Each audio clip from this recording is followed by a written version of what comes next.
হ্যাঁ, একে বাংলায় কি বলে গাইস আপনারা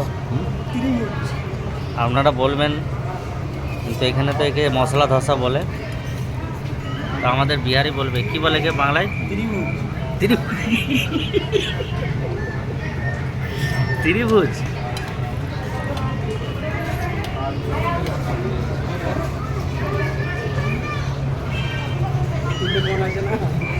এ একে কি বলে, সেই দেশে কি বলে, সেই হাত ঝাড়া পড়ানো কি বেশ বলে?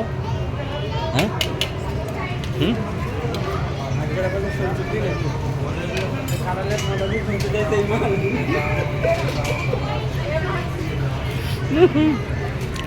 তো যাই হোক, এখন বেসিক্যালি এর নাম ধোসা ধোসা। বাংলায় 3 গুণ ত্রিভুজ, মাস্টারি শিখেছে 3 গুণ মানে ত্রিভুজ।